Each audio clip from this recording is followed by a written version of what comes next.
First of all, thanks so much, Louis, for making some time for me. I really appreciate it. And I know you're busy. I know you have your show. Now you have all those engagements. So I will make sure Sure.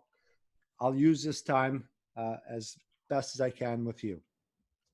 We need, Bill. How's my audio sound? You want me It's it's perfect. It's excellent. to put my headphone in so it's even better?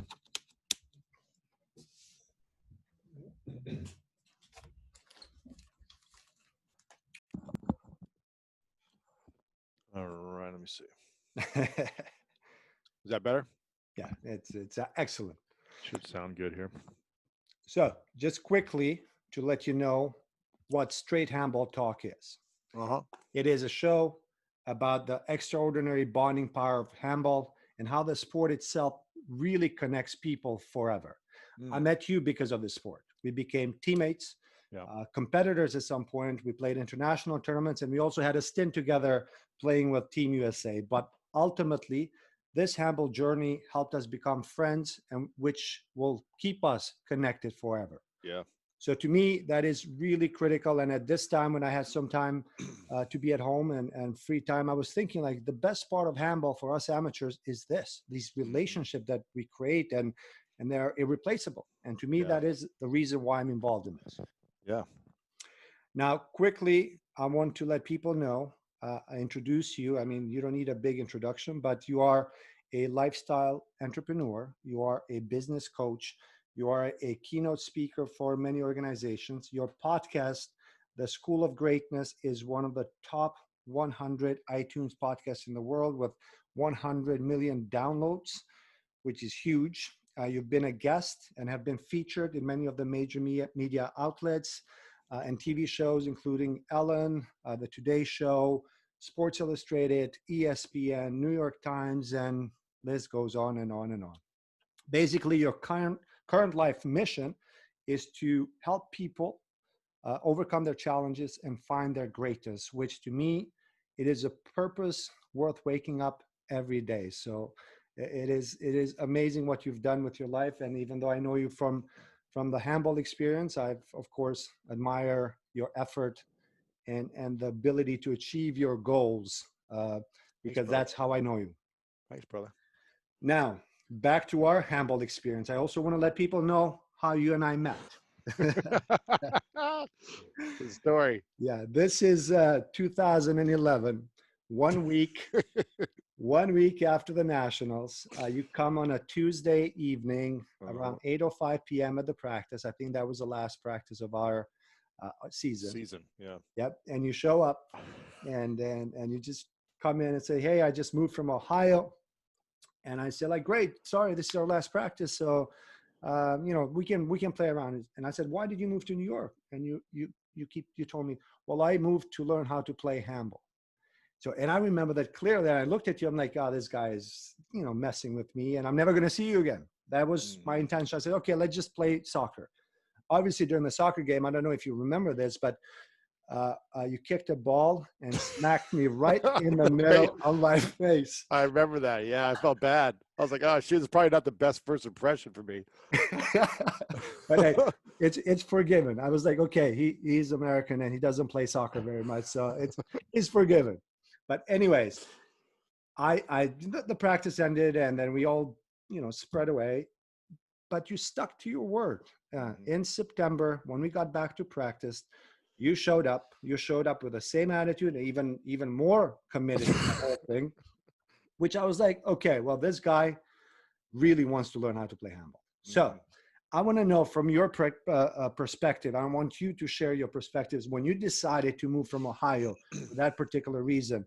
Uh, what was the main drive for you when he came to learning how to play handball? It was a dream to be an Olympian. And in 2008 or in 2007, I was playing arena football, got injured, and then was on my. I had a surgery, and for 6 months I was in a cast with my right hand, my throwing hand, and I was just kind of depressed of figuring out what am I going to do for the rest of my life. My whole childhood was evolved around sports, and now that this identity of playing football was no longer there, I had a really hard time of letting go of my athletic identity in that time. And I was really in denial. I was like, no, I'm going to heal from this. I'm going to come back and play football, and I'm going to get back out there. But my journey of healing took about 1.5 years from the surgery to 6 months getting the cast off, and then just like trying to figure out how to use my wrist again. And my elbow was really tight from the cast as well. So it took about 1.5 years to where I could fully strengthen my arm and kind of let it pop without pain in my arm and in my wrist. It was like, okay, it's manageable pain where I can play hard and it's nagging, but I can still play. So now in 2008, in the middle of, I just gotten the cast off, but my arm was like a noodle, sleeping at my sister's place. And my favorite 2 weeks of every 4 years, the Olympics comes on, and I'm watching the Olympics, maybe a month or two after I get the cast off. And it just gives me this spark of inspiration, because it was the first time I saw handballs like 2 or 3 a.m. in the morning. I'm watching these highlights, probably some Swedish or German guys or something. And I'm just like, where's this sport been my entire life? This is what I was born to do. And I just went on a search on Google. And in 2008, there wasn't really a lot of social media is coming around a little bit, but it's not really active on Twitter. Twitter's popping, but there's no Instagram. Maybe it's just about to start. And so there wasn't really much I could find about handball. And as I start typing in, handball in Ohio, handball USA, I think I found some janky looking USA.org/handball site that had no information, that gave you no contact to call. I think there was an email that I emailed right away. No one got back to me. And I remember seeing there were club handball teams around America on some website. I think I saw different club teams in like 5 or 7 cities. There were Chicago, New York, and LA and stuff like that. And then I think I saw like the national championships, and that New York club was I think 3 times in a row that you guys had won it, or twice in a row, national championships. And then I reached out to a bunch of people on the New York team, and I found people that were on the website that you guys had, their names, and I searched for them on Facebook and messaged people. No one replied to me. And I remember just being frustrated. I was like, how is this Olympic sport out there that I've never heard of? I'm 24, I think, 23, 24 years old. How have I never heard of this? This is a sport that I was born to play. I was kind of resentful because I felt like, man, if I'd started picking this up at 14 or 12 or 10, I was saying to myself, I would be in the Olympics if I'd been playing this for 15 years, just because I know my athletic ability. And if I would have developed the skill set of the game with coaches and players that knew how to play and just played all the time in games in high school or something, I was just like, there's no doubt in my mind I wouldn't be able to make the USA team. So I was kind of resentful and excited, because I was like, maybe there's not that much competition. Maybe I can make it without having to be that good. And I remember that was a 3-year journey from first time seeing handball 2008 to 2011. I made a commitment to myself in 2008 on my sister's couch. I was like, one day I'm going to make enough money to move to New York City and learn, because I kept emailing people from the USA team. No one was replying to me. I was like, are there camps? Is there a place to play? What can I do? No one got back to me. So I said, screw it. One day when I make enough money, I'm going to get to New York City, and I'm going to keep emailing people at New York team. No one replied to me. Finally, like 6 months before, I got a hold of someone who, I think it was a French guy. Can't remember his name. It was a French guy who was like, oh, I don't really play anymore with the team, but you should reach out to Bini. And I think I might have messaged you. I can't remember if you replied. Maybe you just said, yeah, we practice on these nights. I can't remember what it was. But I saw on the website that there was a practice on Tuesday and Saturday, and it gave the address. And I was like, I'm just going to show up. And 3 years later, I made enough money to be able to move from not having any money to then starting a business, growing my business, doing public speaking, writing book, all these different things. So I was like, okay, I have enough money. I'm going to go to New York City for 1 month, because I had 2 speaking gigs in New York in the summer. And I said, why don't I just stay in New York City for the month and see if I can show up to this handball thing and actually see if there's an opportunity. And because I think I'm 27 now at the time. So I'm like, I'm still young enough, but who knows? Like, it's a young man's game. And I show up, and then there you guys were. You're like, come back in a few months. And I was just like, what? It's like, I've been waiting 3 years to play handball. You tell me to come back in a few months? And that's how I found out about it. I kind of, the timing of seeing it on late night on Olympics gave me a new spark, a new dream to then be focused on and committed to going to finding and exploring if that's even a possibility. Maybe I'm good enough, maybe I'm not good enough. But for me, I've always wanted to say, I'm at least going to go for something and fail and know that I went for it, than to never actually move and get the shot and see if there's a possibility. And I think that's what I did. I just kind of unknowingly didn't know how hard it would be, kind of assumed like I'm a good enough athlete, I can figure this out. And really quickly I realized, okay, I have skills as an athlete, but as a handball player, I don't have skills. And I was just trying to soak in as much as I could. And I was learning from Syed, learning from you, learning from everyone of just like teach me little moves here and there where I could still kind of play and be competitive and not sit on the bench. Yeah. But yeah, I never really was able to get that day in and day out of practice. It was like once a week, twice a week, maybe a practice. So Well, that's what I missed out on. yeah. Well, to me, obviously, I mean, I've been a part of your handball journey in the development of a player you became, and of course in the goals and the dreams that you actually achieved. And I know for a fact when you joined us, there were a few things that, even though you didn't have technically or tactically, you had exactly what you're sharing with me. You had that sort of connection with the sport because you knew you could be good at this because you had all the abilities that a handball player needs. Yeah. So Physical skills, yeah.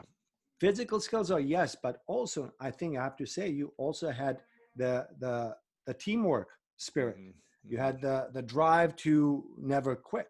Yeah, And yeah. you were the one that, and like you said before, you were like a sponge sucking on every information from every single one of the player that was in our team, which were the top players in USA. So it's actually a miracle that in such a short time with so little practice, you were able to quickly become a good player.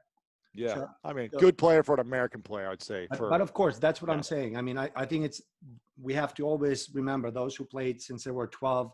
And if you're an American, start at 27, 28, a comparison Very is hard. It's yeah, very hard. I mean, and I remember my first international competition in Pan Am Championships. So I think I made the USA team 9 or 11 months later. And it was strictly through the skills that I developed as a 20-something-year-old, from public speaking, from persuasion, from networking. Like I literally said, I'm going to network my way on the team. If I'm not going to be good enough to make it, I will do whatever it takes to meet the right people in the organization and convince them why they need to have me. And I remember when I got selected for that first time, I think I was the last player selected, 16th or whatever. I was just like, I can't believe I made this happen. And I remember going to Argentina and quickly realizing I am out of my league and what I think I'm capable of.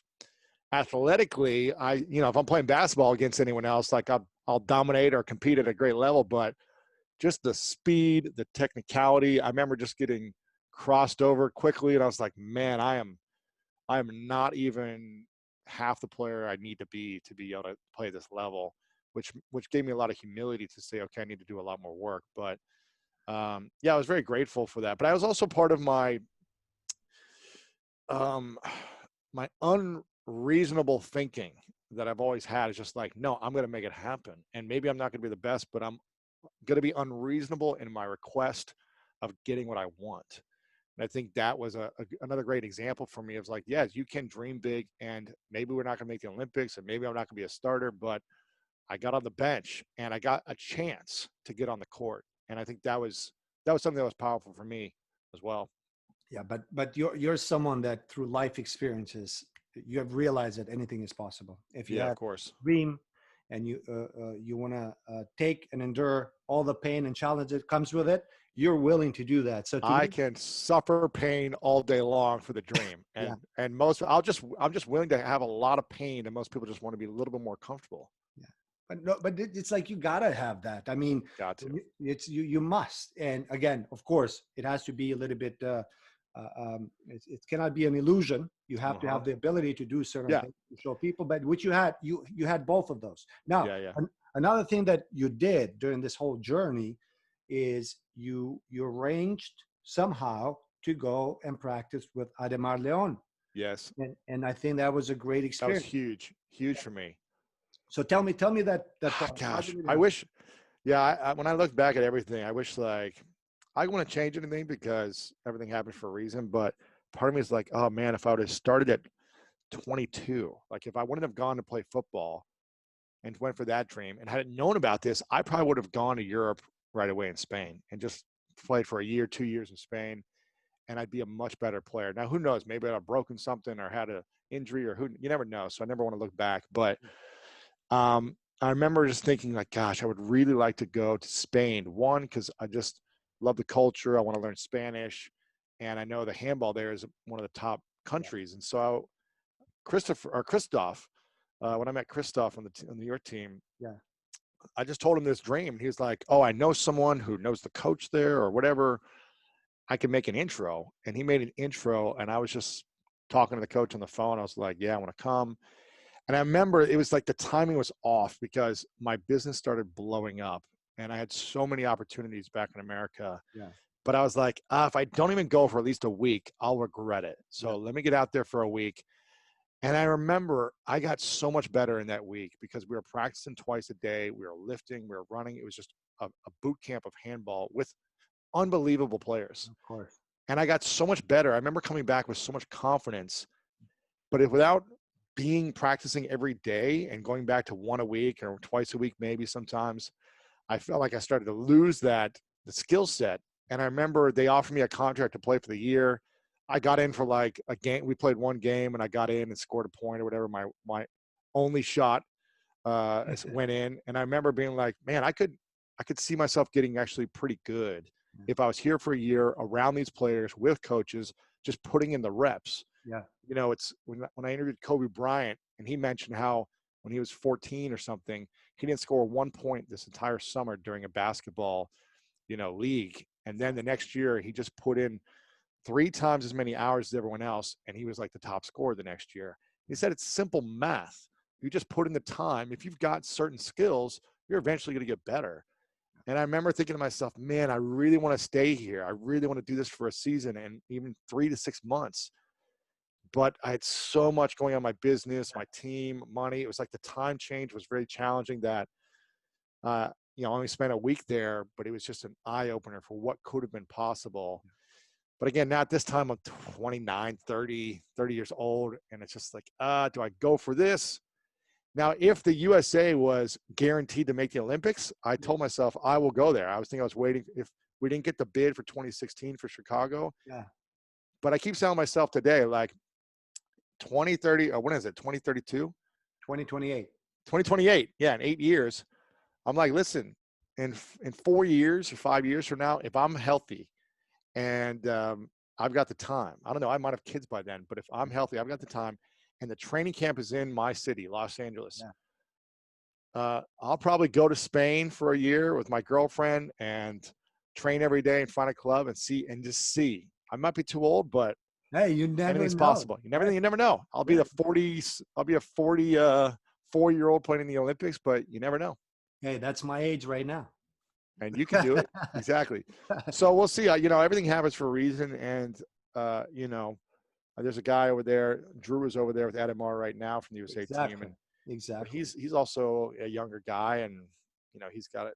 This is his focus. Where I had too many focuses at the time that I knew I wouldn't be able to build my business in the same ability as go all in as a handball player, just because you're tired at the end of the day. You're exhausted. You put all your energy into practice when you're doing it full time. But it was a great experience, and yeah, I loved it. I wish I could have stayed longer. Well, I mean, obviously, what you did before, and now it's happening more in a more strategic way because you have Drew, you have Tyree, you have Michael Lee, and you have a bunch of other players being placed in these professional clubs to basically prepare for what's coming for the next few years. So, and we know that USA Team Handball has always hoped that they will get these top athletes switching from one sport to another and try to make them into great handball players in a short period of time. Um, but doing this, what they're doing right now, like placing sort of handball players, it's It's a good. very smart It's very thing. good. But we Uh, need like 17-year-olds going over there who are going to be 26, not 26-year-olds going over there, 28-year-olds who are going to be 35. I know. Well, you know, that's the challenge. It's like, it's a great idea and strategy, but let's get them now at 17, 18 as like all-stars in high school and put them through the program over in Europe. So Well, that'd be the key. But what this has to come from you. What advice would you give to the young American athletes who are at that age, 7, 18, 19, to focus on becoming handball players? I would say, yeah, I mean, you have a real opportunity to do something special at a national and international level that if you are not a top pick or going D1 in basketball or football or even soccer, and you want a chance to represent your country and play one of the most incredible sports with some of the greatest action that athletes have and play in settings that are so inspiring on an international level with the USA team, I just feel like get in contact with Bini, myself, someone, Mark Ortega, and start exploring camps, start exploring going to camps in the USA to get started, then figuring out how you can get placed in a European team, because there are people that want to see you succeed, that want to see you be part of the system, Yeah. to give yourself a chance of playing on an international level. And I think I've been to, I guess, 3 Pan Am championships now and some other international competitions. And it's just some of the most incredible memories I have of those week to 2 week experiences, training with the USA team, traveling to another country, getting ready for the games. Sometimes we're in horrible conditions where we're living, Yeah. but it's just the experience of going to Brazil or Uruguay or Argentina or Canada or Mexico, Europe, Iceland, wherever people are going, and experiencing it with the USA across your chest. I don't know a better feeling I've ever had. And to be honest, it's one of the only reasons I keep playing and just trying to stay in the game right now with limited time. Yeah. It's just that feeling, because if you don't make it D1 and you don't have the goal of being a professional athlete in your sport right now, but you're an all-star, you could be a great player with the USA handball team and make a big impact. I think of Greg. This kid's amazing. And he was not a D1 player Yeah. on any sport, and he's not tall and big, but he is so shifty, and he made a big impact within 2-3 years Very true. as a starter on the USA team internationally. So if you're intelligent, if you're fast, if you're strong, and you want to play and give yourself a chance to make the Olympics, this is an incredible sport that no one knows about, that gives you an unfair advantage, because there's only, I don't know, 50 decent athletes who are playing right now as USA guys. Probably, right? I mean, I don't know, maybe it's 30 Yeah, who are. I know what you're talking about. I know you're talking about the high level. Yeah, exactly. Like, you could play with the USA team and Yeah. give yourself a chance of doing something cool. So Are you aware that USA actually has received a wild card from the IHF to play the World Championships in 25 and 27, leading to the Olympics? They have a guaranteed spot. in 2025 and 27. Yeah, 25 is in Croatia, 27 is in Germany. Oh, that's incredible. World Championships? Yep. Yep. Oh my gosh, that'd be amazing. Like, basically, imagine you had that opportunity a few years ago. That'd be unbelievable to do that. Yeah, 5-7 years ago, it'd been unbelievable. And it'd be harder to do because a tournament like that, they'd pull out all the Europeans to come and play, but it'd be amazing. Yeah. Look, that is since I've been involved in handball, I think this is the best time to actually be a handball player or want to be a handball player, because you will have those opportunities to play at a high level. On top of it all, the Pan American Federation has been separated, so you don't have to compete against Brazil anymore for a spot for a bigger I international. know. Wait, Pan American's been separated? What do you mean? Meaning, like, remember before the Pan American Team Handball Federation was all of the countries were in one, Now it's separated, which means that there's a Pan Am Federation and there's a North American and Caribbean. Wait a minute. So now it's North America? North American Caribbean. So it's easier to qualify to big events. Wow. Really? Yep. So wait a minute. What's the qualifying? Is it still Pan Am Games to qualify for the Olympics? Yes, but now all you have to do is beat, let's say, Canada. You have to beat Mexico. Cuba. You have to beat Cuba, but they beat Cuba last time. Right, that's true. Yeah, wait a minute, to get into what events? To get to, let's say, Pan American Games. Wow. Yeah. That's crazy. Why did they have this when I was playing back in the day? I don't know. I don't know, but it's a really good step forward. It's amazing. That's huge. Yeah, I mean, the opportunities are greater and greater now, so. Well, they are. Okay, I want to talk to you a little bit about your experience with New York City. Obviously, when you joined us, you joined a winning club and you immediately won many, many tournaments, leagues, whatnot. But in my opinion, when it comes to seeing you improve, I remember 3 events that I think have really helped you. And I want to know what you thought about those events. And I want you to share with me what events were the most important for you. So to me, the first one was our Chapel Hill tournament. The first time we played together, we didn't have the strongest team, but we went there, we struggled, we played really hard, and you were next to me. And I remember we were constantly talking. And that was the time, for the first time, I really played with you. And you listened to everything. And you were leading on defense, and we destroyed every single team, and we won the tournament. So to me, that was one part where I could see defensively, you could be a great teammate next to me. Do you remember that? Yeah, of course. Yeah. The second one was obviously the event in London. So you know that you are the firstborn American. Yes, you're the firstborn American to fly over the Atlantic and play in Europe and win a tournament in Europe. I did not know that, but that's that was a fun time. That was a great time. That was also another tournament because we went completely unprepared. We just asked guys in Europe to join us. We had one practice after we just landed. It was difficult, but again, you were a part of a team that up to this day, I don't even know how we won the tournament, but just the fact that we worked hard as a team and we were part of it. So we won that international tournament. And also the third one, even though you didn't play as much as you probably Canada. The Canadian national. I know, I was so bummed. Well, wait, but to me, so it was a gradual way of learning to become a part of the winning team as a handball player, because I know you always want to play. I know you're ready to get on that court, but then you have other guys who have been there for a while. But all these 3 events, to me, I think they gave you that ability to, when you go compete for that spot in the Team USA, you knew exactly what to do, how to do it, and how to do it. Yeah, so exactly. Those are the 3 events that I believe have been critical on your development as a handball. Yeah, I think also there used to be a tournament you guys did, the New Year's Eve tournament. Oh, the Big Apple. I mean, I was playing on the second team there, but it was seeing, and then we had like an American team one year, but it was kind of seeing great players play and watching them play from the highest level. I'd never seen it. Yeah. And I didn't really watch game film of like the games happening in Europe. So this was the first time I was like, oh, this is handball. Not like there was New York City level handball, the club level, which was great in the USA. But then this is like, oh, these guys are every play at this level, not like jogging back and like, just quick, fast break and cherry picking here and there sometimes. But it's like they were all playing together and they were great athletes.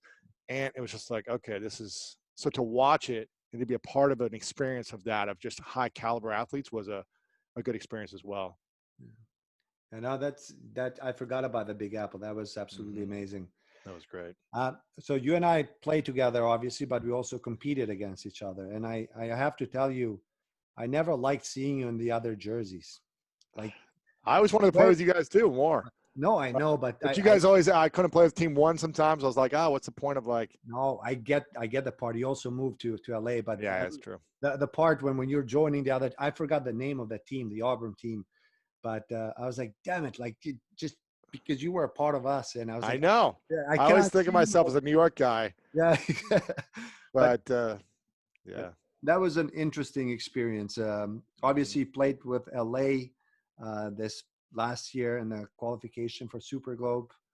How was Was your tough. experience there? I mean, I didn't practice at all for like a year. And so to like just get out there, or maybe I practiced for, I don't know, a couple times, but to get out there, I don't even know the guys. It was Yeah. just like, okay, I think I asked you, hey, do I have a spot? And you were like, oh, we're already full. And so I was like, well, if I can't go with the team I want to play with, then I'm going to try to play. And Ortega was trying to get me to play. Yeah. So that was a challenge, but it was cool because there was 3 Brazilians on the team who were really talented, and I got to learn from them and play with them and build those relationships. Like you said at the beginning, it's all about the relationships you meet with people, because just kind of following guys and stay in touch with people over the years, you build an incredible bond. Yeah. Yeah. And even though I haven't played like one tournament with those guys, they still like stay in touch and hit me up every now and then and check in on me. So for me, it was cool. It was sad because I think we played you in the first game, and it was like we almost won, or we Yeah. lost by like 1 point or something. And I feel like if we had a warm-up game, it might have been better. And then we kind of just fell apart in the second game. So it was tough. I think we practiced like once or twice together. No one really knew each other. So it's hard when you're playing against a team that practices every week and years of a legacy together. It's just hard to compete. Yeah, that was a really challenging game for us. And obviously, you had Anderson had his best game of his life. Like 20 points or so, 11 points I think he had. Yeah, in like the first half. It's Yeah. crazy. Yeah, we were joking. He took 15 shots. He scored 20 goals. It was unbelievable. Yeah. We should have won the game, but I think we just kind of fell apart at the end. And that's how it happens sometimes. You guys always pull away, it seems like. Yeah, yeah. Well, little luck helped us. So tell me, what are you doing with your plans of continuing to play and stay in shape for the next few years? I think about this. I kind of reevaluate every year. Like, I remember a year ago, I went to Israel with the team Yeah, and played against Luxembourg and Israel national team. And that was a great experience. And I remember kind of evaluating afterwards, like there's no other big tournaments last year except for the Pan Am Games, which we didn't qualify for. yeah, So I was like, do I play to play just to like stay in shape here? Or do I go stay in shape as a human being and maintain a level of in shapeness to when there is a big tournament, then I could turn on a 3 to 6 month training camp for myself and go do a couple tournaments and practice and see if I still want to do this. So it's always a matter of like managing energy, because I've got so much in my business and in my personal life that I'm managing energy wise yeah, that I would need to make a sacrifice if I want to go play handball now. And I'm all for it if it's leading to a bigger dream and a bigger mission. If it's just to play club ball, it's not worth it for me at the time. Now, I'd still love to go have fun on a Saturday morning and play a couple of games here and there, but it's just not convenient to drive an hour away in Los Angeles to the club when they do it, but they're not even practicing right now. And so it's always evaluating like the worth, the energy it's going to take based on like the value it's going to bring me and to a bigger dream. So yeah, that's why it's like stay in shape, for the next Pan Am Championships, reevaluate where I'm at. If there's other USA tournaments, reevaluate 3 to 6 months before and see like, is my mission and my business, which now we've reached 250 million downloads for the podcast and Oh, wow. videos. It's, do I put my energy on being a better human being for a mission to impact the world, or for something more selfish, which is like me go play a sport and maybe in 7 years get a chance at something. So it's just kind of evaluating that dream. And to be honest, I feel like the new CEO, Barry, I feel like he's doing, I've only talked to him once or twice, and he's engaged with me a couple of times of like trying to get involved in stuff. Hmm. But I don't feel like they want me involved enough. I've said, hey, use me, like send me out on interviews, use me if you want, but then they'll send other people out in interviews. And I'm like, oh, sorry. I heard Siri on my phone. So I feel like they're not as engaged with me as they want to be. They're working with other players who are probably actively playing in Europe, which is fine with me. But the less you show in like interest in using me in a positive way, the less interested I'm going to be. But if you're sending me out on interviews and having me be, a face figure because of the platform I have, like I've told them, like, guys, I've got a big platform, and use me. But when you have some other guys who they have no following and no platform, and they're just a USA player right now, I don't understand that personally from like a business side of point of view. But so that's where I'm at. I'm like, hey, if they want to show interest, I'm happy to go on these different shows and talk from my personal experience and talk from the athlete point of view and be able to spread a message to my audience to create more awareness. I feel like I already talk about it in passing when people bring stuff up. I mention it on my show. I try to talk about as much as I can, but I'm not actively playing as much right now. Yeah. And so it's not on top of mind. And if the organization doesn't want to collaborate with me in bigger ways, then they have their mission and they're doing their thing, and that's fine too. Oh yeah, well, that's a surprise to me actually that well that they're not taking advantage of it. I told him, I said, use me in terms of interviews. Like they wanted to like do a show on my podcast. I'm like, it doesn't make sense for me to do an episode about handball on my show, but use me on, you know, part of my take was doing, I guess, some controversy around Jake Cutler saying he could win a gold medal or something. And I go, guys, I'm a former pro football player and I can speak to this on how challenging it is. And I could create controversy in a good way and do an interview with him on part of my take or go on the show or go on ESPN, but they're not coming to me first. They're coming to like some other athletes, which is fine, but it's like, use me in that sense of what I have, which is a media platform. And, you know, the truth is actually, I remember they actually reached out to me, Barry and Melissa, that asked me like, oh, can you connect me with Lewis about his show? I said, listen, I mean, Lewis is a friend and his show is about something completely different. Yeah.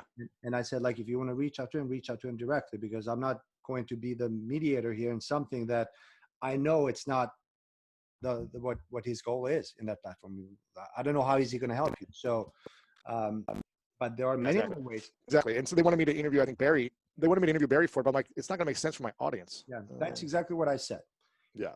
And also when it comes to part of my take, obviously it generated excitement. And I think I didn't even think about it. Actually, you could have been a fantastic guest with them. I forgot. I'm a former football player, guys. Yeah. Like, use me in a sense of, and so I tried to reach out to part of my take like a month after the fact and just be like, hey guys, like, let me know if you want to do this. But it was so far over. They were like, we already talked about this. We already had this person on and this. And I'm like, you guys missed an opportunity in a big sense in my mind, which goes back to the fault of USA Handball since I've been a part of it is, I don't, you know, I know they're trying to do the best they can with what they have, but I feel like they're missing opportunities. So, well, you should have been a part. You and Chavi. Chavi was a guest of Part of My Take, and Chavi Gallahan. He's actually a legend of handball. He played for 19 years with Barcelona. He won everything that exists. He's actually the managing director of Football Club Barcelona in the entire country. That's amazing big. times. But you too. But but does he have an audience? No, he doesn't have a social media audience. He's just put us both in there. Put us both in there. Exactly. That would have been a perfect situation. Yeah. But it's, you know, it's not my battle to fight right now because, you know, they've got their agenda, so it's all good. But I feel like they could be using me. I've offered my support.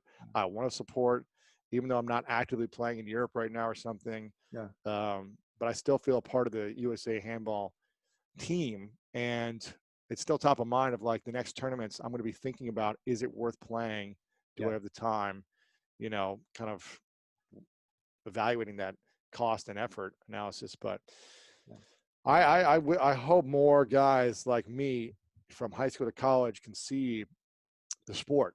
And that's why I keep referencing it. I talked about it today in an interview that I did on another big show where he asked me about Kobe. And I said, you know, when I first met Kobe, I talked to him about handball. Yeah. I said, thank you for, this was off camera. I said, thank you for, you know, I play on the USA handball team. And I said, so many Olympic athlete friends of mine in different sports that I've known over the years say you're the coolest person at the Olympics, that you take a selfie with everyone, you say hi, you show up at other sporting events, and you're just the nicest. And I wanted to tell you that I appreciate how you show up for the other USA team family. And he said, you play handball? I love handball. I played it all the time in Italy growing up, and it was one of my favorite activities. And I was like, no way. He goes, yeah, I wish, you know, we played it more in the USA because I think Americans would crush it. I go, I know. So it's, you know, I think I know. It's just like, and Well, I'm getting more and more like former NFL guys reach out to me and ask stuff about this, messaging me like, hey, how do I get involved? And I'm just like, it's going to be very challenging unless there's some type of home base where they can go to in LA or New York City. No one wants to move to Alabama. No one wants to go to freaking Canada. It's like, it's got to be a major city where there's a home base where people can practice, play, test, try out. Otherwise, you're not just going to send someone to Europe for a tryout who's never played. It's just not going to happen. And the place needs to have the culture of handball. That, to me, specifically, is a critical aspect of teaching handball to newcomers. And that is if you're an American-born athlete, because as you know, handball physically it's demanding, but also there are certain elements, nuances about becoming a handball player. And I believe when you're in a culture as such, you will get to learn much faster than spending. Way faster. Yeah, I feel like if it was at UCLA or something in LA and it was sexy because you're at a sexy environment, there's, you know, sexy athletes around in terms of like they're strong, fast athletes who are in other sports. If they see it, they're going to want to play, and it's going to draw more people in that city of like a UCLA, USC, you know, a New York City type of vibe. So I just feel like if you don't have that type of sex appeal, it's just like the barrier to entry is so hard. I had to move states, find an address on a website because I couldn't get in touch with anything for 3 years. Yeah. Show up. They said, you guys said, sorry, it's our last practice and we're not playing handball. Come back in a few months. I had to wait it out, go back, only show up once a week. Like it was not convenient. Hey, is that why you kicked that ball in my face? No, it wasn't. I think I was just like an aggressive athlete in general. I waited for 3 years. Are you going to tell me show up in September? Screw you, yeah.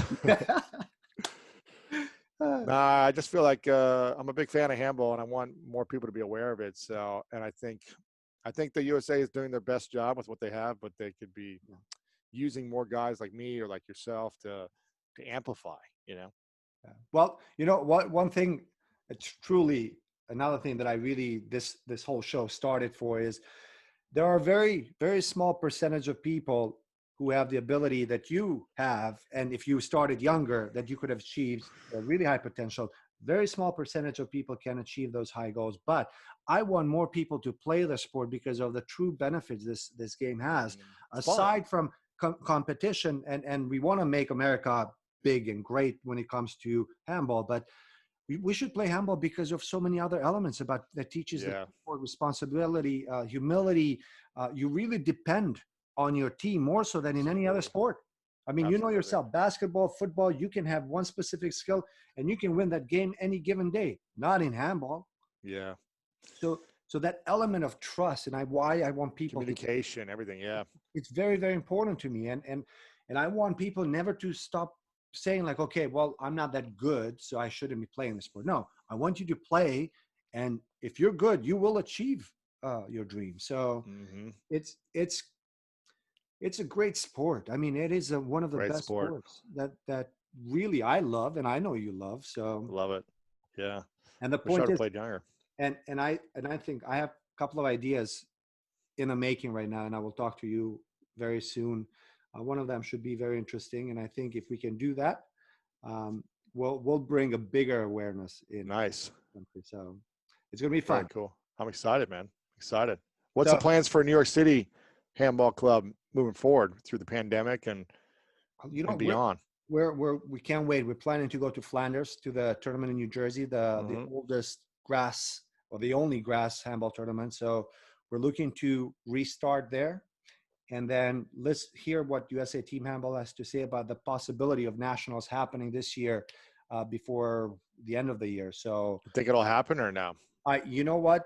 I don't know. New York City is getting better. We're having a lot more control over the situation. But when you listen to the news of the other states going down, it's tough. It's really tough. It's tough, man. I have an annual conference in Columbus, Ohio, September 10th, and we just announced last week that we're postponing for a year just because of international travel. It's too close, less than 3 months. It's just we were waiting to try to see if things would open up, and it's too close to be able to make that call, so we had to postpone it.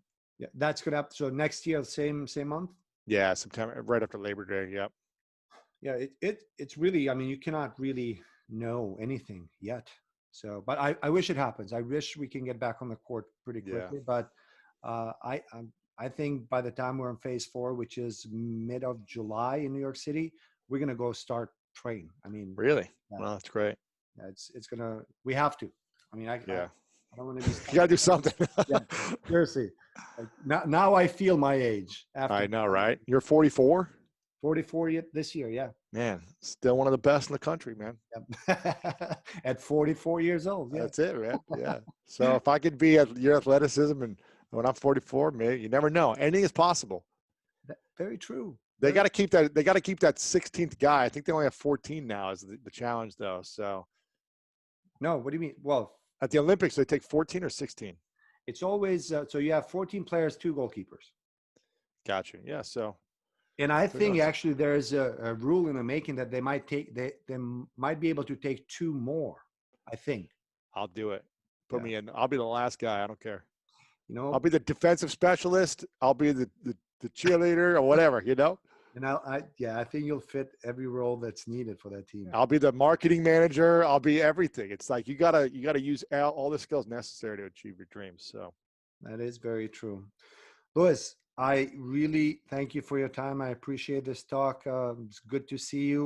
And Great for to see you, some man. reason, you look younger every time I see you. I don't know what the hell you're Yeah. doing, but I got a little haircut somehow in the last couple of weeks. So it looks really nice. So nice. I don't know how you do it.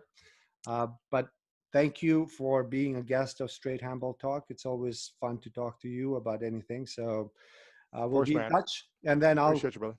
follow Oh, up with the idea. quick story to finish this, which I Ah, think will be interesting. You remember the documentary we did yes, 8 years ago? yes. Was it 8 years ago? It was after we won Minneapolis. That was 7 years ago. Yeah. 7 years ago, there's a documentary called Home Court about the New York City handball team, and I was featured in there as one of the main characters, I guess, of the documentary, as the only American guy. We just hired Ben, who was the producer of that documentary, a month ago to be the head producer of School of Greatness. And I've stayed in touch with Ben for 7 years. Every year, I'll just check in with him and see him grow from Huffington Post to Sports Illustrated to all these places. And he just got back from a trip after being married. We went on a honeymoon for 6 months around the world, came back, and I just said, hey, we're looking for a head producer if you're interested. And the stars aligned, and we came back from handball. And now he's been amazing this last month. So You see, you cannot see, but I do have goosebumps. amazing. And at the whole point of this show is Yeah. that bonding power that people have in handball, and I'm so happy because I love Ben. Ben Good has guy. been great for everything about telling that story. I think, to me, even though I'm biased, it's the best handball story out there. It's great, man. You Yeah. should put a link to the on your website for the documentary if people don't want to watch it. There is. Oh, there you go. Yeah, There you yeah. go. So, but very good. I'm happy for Ben, and I'm happy Yeah. for you. So, Yeah, it's exciting. yeah, thanks for sharing the story, Louis. This is Of course, great. man. Appreciate it, Beanie. All right, man. Love you. I'll see you Appreciate soon. you, man. Yeah, brother. We'll talk to you. Yep. Bye-bye. Thanks, man. Bye.